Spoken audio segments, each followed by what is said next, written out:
General David Petraeus spoke today at the Marine Corps University Conference on Counterinsurgency Leadership in Afghanistan and Iraq. The general, referring to an overhead slide presentation, talked about progress that has and has not been made in eliminating extremism in various parts of the world. He says violence is reduced, particularly in Iraq.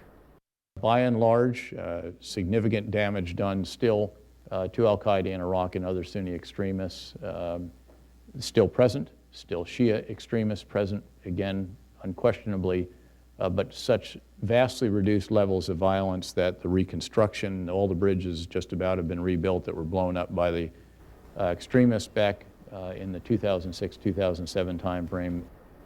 General Petraeus mentioned Yemen as an area still under the control of al-Qaeda. We will consistently assess and review to ensure we are using the right tools and tactics to accomplish our goals. This was how the president set forth his strategy in Afghanistan in March. Now, after 6 months and an assessment from the commander on the ground, a Pentagon spokesman says the president is making his first review. Petty Officer Christina Moore explains. Since receiving General McChrystal's assessment of Afghanistan, the president has met with Secretary Gates, Admiral Mullen, and the entire national security team. This from Pentagon spokesman Geoff Morrell, who Wednesday spoke with the Pentagon press corps.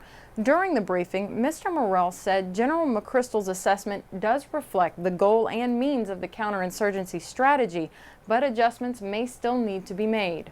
It is far more important that we make sure the strategy we are pursuing is the correct one, and the president and his team are comfortable with it.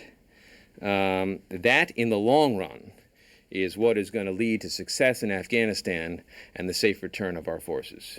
Mr. Morrell also said he thinks this is a natural time to reassess and see how far the war has come, what still needs to be done, and the best way of achieving the goals set forth by the president. Reporting from the Pentagon, I'm Petty Officer Christina Moore. The Department of Defense is working on a new program that would allow contractors to use only one identification card. Spot, or synchronized predeployment and operation tracker, will replace CAC cards and building and installation badges. Officials say one ID card will reduce the complexity and costs of managing contractors getting CACs, which in turn helps in theaters where many contractors are working. The U.S. Coast Guard has set up a security zone along Pittsburgh's Three Rivers in anticipation of the G20 Summit Thursday and Friday.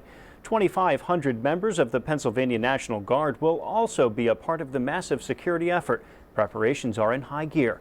That includes creating a command center for the more than 50 federal and local law enforcement agencies who will be charged with protecting the world's economic leaders. Coming up ahead on Around the Services, Day in the Life. We'll take you to Parris Island to spend some time with a drill instructor as he transforms new recruits. But first, port security. We're off to the other side of the globe to witness how the Coast Guard is participating in crucial operations there. Stick around.